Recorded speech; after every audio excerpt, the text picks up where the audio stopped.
Okay, guys, before I start this video, I want to let you know that I do not condone this, that I do not suggest that this is the way you should drive, nor do I suggest this is the way this car is supposed to be used. I'm only showing this like a tech demo of what the car is capable of doing if you so choose to do this yourself. Make sure you watch all the way at the end of the video where I'll tell you some of the caveats. In fact, you'll see one of the caveats while I do this because I had to film it 3 times, and the third time it was very windy outside. You saw what the limitations were then. Concerning the Comma 2 reaction, most of the reaction's been reasonable. I have one I have one guy, what's his name? DJ Salsero Musica. Apparently, he's like an Apple zealot. He's a Comma 2 zealot. He's just freaking pissed off that Dude, I don't even know if you watched the whole damn video. He just saw me get angry. And yes, I was way over angry, but I had a lot of anger built up during that entire situation. And I tried to fix the whole situation for a while. But if you want to see something funny, watch the comments from DJ Salsero. Apparently, I'm beginning to sound like a female. If only I were that pretty. But whatever. Free freaking speech. I don't know why people are going to put the whole damn ego into it. I understand it. I used to be an Apple zealot. I used to be this kind of silliness too. But whatever. One person said, hey, you need to give these guys a break. I think he was talking about some of the engineers and all that on. I think that was a reasonable argument. Okay. And yes, I was very angry. Oh, I was very angry. I apologize for that, but I had to let it go. I let it out, and I had to let you guys know exactly why me, a person who loves this kind of shit, just wasn't willing to deal with the crap anymore. It just wasn't worth it. So now on to the video of how you can make your Insight without any modifications relatively self-driving for $2.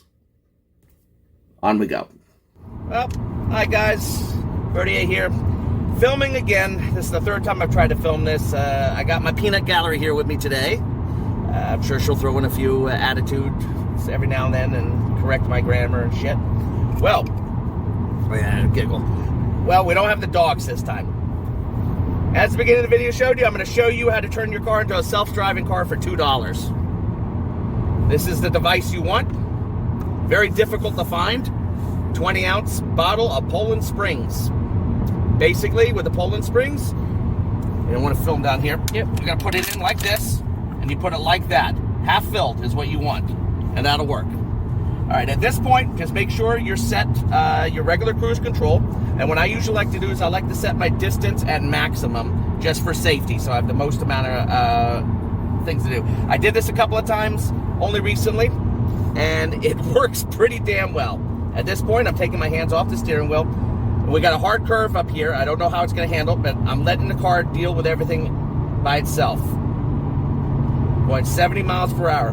Now, I was shocked at just how well this works.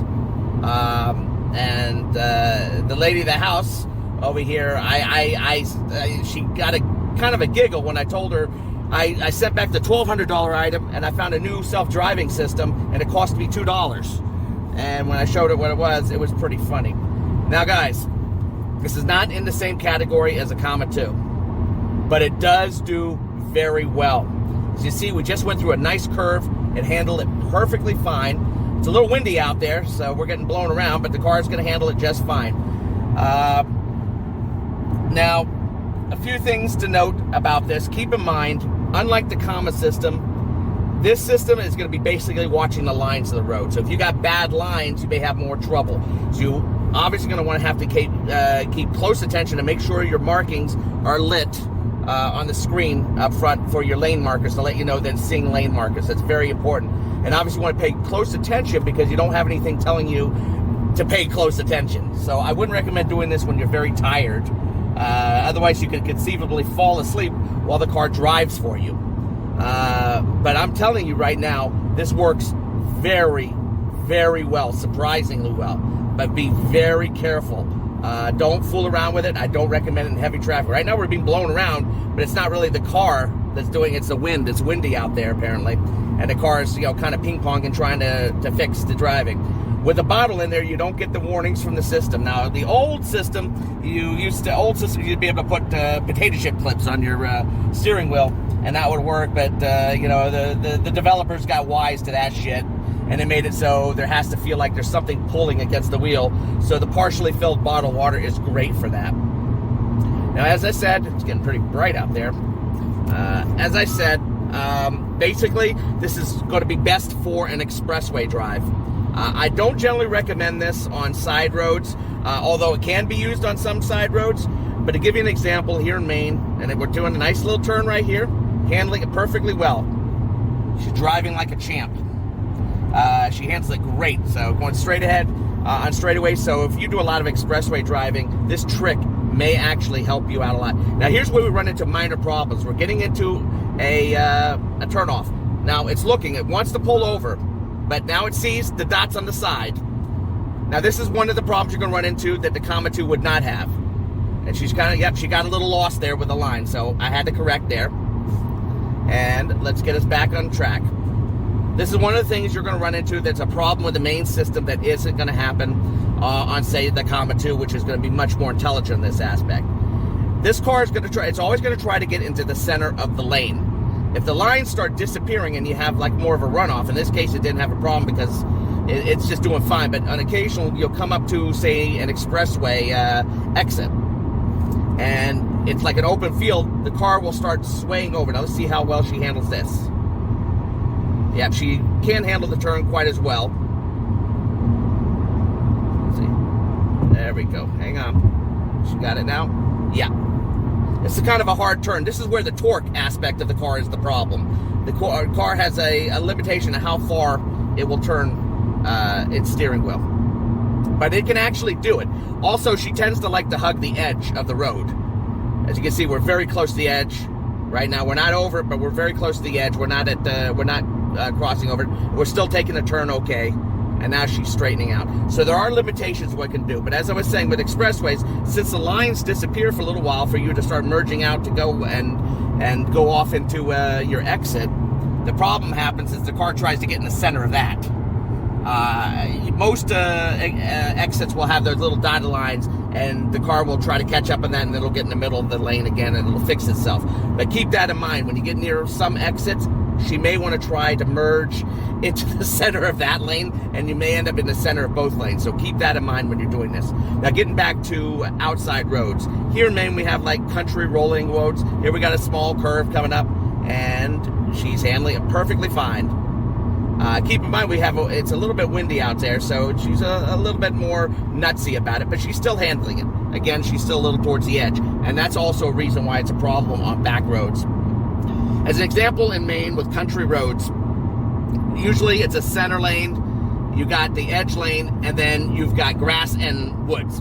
And this car likes to, with this system set up like this, it likes to hug the edge of the road. And if you get too close to the edge on a country road and you've got it on self-driving, you might go off the road slightly. Let's see. Nope, she's not handling this at all very well. She did this a little better yesterday, but she's not enjoying this, and I think the wind is giving us a lot of trouble today. She wasn't able to handle that curve very well. What can happen is if she's close to an edge and you're on a road like that doesn't have at least an emergency road on the side for you to have a little runoff, what can happen is you might hit a pothole or a little mess up on the edge, and you can get pulled off the road faster than you can grab control of your steering wheel.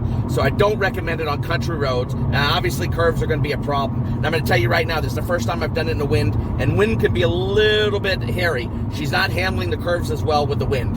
And that has a lot to do with the torque. Normally, she would be handling these no problem, but this time, nope. This curve she would normally handle without a problem, but today, she's not handling it very well at all. In fact, this is a very poor demonstration of how well it does. Normally, it does very well. In fact, I drove this entire way back from work with only having to grab the steering wheel twice. So, and it's good now that I learned this. Windy days are going to be rough for using this. You're going to have to pay closer attention on windy days. Obviously, harder turns are going to be difficult. Country roads are not recommended. unless they at least have an emergency runoff on the side. So if she does get too close to the edge, you can grab a hold of her. Now, you do a lot better with the Comma 2 in this aspect. I gave a lot of hell in the Comma, but it wasn't really the unit that was the problem. It has more to do with the Honda systems, and of course the company itself, which that's a whole another fucking bitch session. You see, we're doing a nice curving room, no problem. I think the trees are blocking the wind from coming from this end, but she's handling it no problem. As I said, the wind it can be problematic. Of course, I'm losing track of my discussion most of the time. I do apologize for that. But with the Comma 2, even though that the car does have torque limitations with the steering wheel, how much it'll turn, the Comma 2 has a much better view of the road. It has a much more open view of the road as opposed to the single monocular camera, the way it's built into the main car systems. Now, this one she may have more trouble with. She's having trouble with left turns today for some reason. I'm going to touch the steering wheel just to get her started and make sure she's okay. Yeah, the wind's blowing us around. She's doing all right. She's not doing great, but she's doing all right. Windy days are definitely a problem. But with the Comma 2, it has a much more open view, and with this car, it's more of a straight, direct view right forward. And with that ability, it's just better at handling turns ahead of time. I think it sees turns a little bit better ahead of time, and it can, prerequisite. Plus, it's much better programming. So, is this as good as the Comma 2? Not by a long shot. In the wind, I guarantee you the Comma 2 would have done better. It still would have been blown around a bit and ping-ponged, but the Comma 2 probably would have handled it better. But then again, it's still stuck with the torque limitations. And of course, he would have been stuck still dealing with Comma and the engineers who were pain in the rear. So I just wanted to give you guys an idea that you can do this off-road. Today turns out to be a bad demo, but it can give you a good idea how well it can do. The wind is very rough, and because of the torque limitations, and because obviously this is not a level 2 system built into the car, this is lane keep assist, not not self-driving. The car is not going to be as aggressive at trying to counteract the wind and turns. So obviously she's going to tend to drift off based on hard winds, and we got hard winds in here. She just totally lost it completely. Why? I have no idea. Minor turn. It's got to be the wind, because she was wonderful the last 2 days. Today she's just a mess, but otherwise she's doing fine. You can do this as a general driving system if you so choose. Obviously you're gonna have to change your own lanes. I also think it helps if you have someone in your radar as well, because then the car has not only lane checking, but she also has radar contact with the car ahead, and she'll get into kind of a follow mode as well as watching the line mode, and it'll make it much easier for her to keep in line. And one other comment I wanted to say real quick, and this is about Comma AI, and just an old experience. You can skip it. This is pretty much the end of the video. I just wanted to say this as a last resort. And I'm going to keep my hand near the steering wheel here because we're in a bunch of borders and it's windy. And like I said, with the wind, I don't recommend doing this in heavy windy days. And pay close attention. Non-windy days, this car was incredible. I did the opposite direction. I did almost the whole way almost touched it maybe twice. One thing I wanted to say about the whole Comma situation I found very interesting is I really don't know what their mentality is. And it reminds me of a story of a situation that we ran into as a family. We were always big into very high-end stereo equipment. And stereo equipment, we gotten a chance to get into business with a man who made very high-end preamplifiers. I had $2,000 to $4,000 for these preamplifiers. They were fantastic. He was a genius. A lot of these people on these Discord servers on Comma's Discord server are geniuses. These are smart people, but they're totally out of it in many other ways. Now, I don't know if George is like this. He's smart enough to try to make money out of this. That says a lot for him right there. And I could be way off on this. But what happened in this situation, he had gone out of business like 2 times before. And he was trying to find investors, and we was interested in us. We were going to get involved in it. We told him that do it under only one circumstance, and one circumstance only. we had to have 51% control of the company because we knew what kind of man he was. This was a geek, an engineer, a nerd. He had a genius for making incredible sounding preamplifiers, but he had no idea how to run a company. And for reasons I can understand, he said no. He doesn't want somebody else to have control of the company. That's his final control. He wants control. So we bowed out because we knew, and he found another investor and was out of business in 6 months again. Not gonna say who it is, obviously, that's not cool. But this is just what I'm trying to think of the mentality of some of these people who are incredible geniuses at making things, but have no idea how to fully run a business. And I don't know if this is what's happening with Comma AI. I doubt it. It's a little early. It's a little early in its development right now to say this for a fact. But just wanted to pass that out as an idea. Well, I think I got the whole drive here. The wind kind of ruined this drive. I was going to show you how cool it is. And she's doing this one okay. I gave a tap on the steering wheel first because she's not handling the left turns at all very well. And I think it's because the wind is coming from the right. She's doing it okay now. Look at this. Not too bad for $2. Good girl, Ruby. Good girl, Ruby. There she goes. Now she says, now she's being the bitch. I'm going off-road. Kiss my ass. It's the wind, guys. Normally, she would handle that curve very well. So this is actually a poor demonstration, but it's a good demonstration on how don't rely on this. This is more for fun, for people who do a lot of driving. Use it in good health. Be careful. I'm not condoning it, but it's just an idea for those who can't afford $1,200 and don't want to deal with crazy engineers. So with that at end, I'm going to put my self-driving kit over here, and I'm going to say Shalom from Verdier. Okay, now that you've seen the video, you probably saw where it wasn't working as well as it should. I had a few other ones. One, the picture was so blown out. I'm trying to get better shooting quality. The problem is where I filmed out of the screen so I could show the steering wheel, and so I could show out thing. It wasn't showing enough of the windscreen to the inside of the car, and everything outside the car was overexposed, and you couldn't see the lines of the road, and it was useless. Then the second time, it was just not good. What I said was pretty cool, but it just wasn't good. So we did one with the peanut gallery, and hopefully that helped give you some idea. Here are the things you need to know about doing this. A, I found out that day, wind. If it's windy, it's not going to work very well.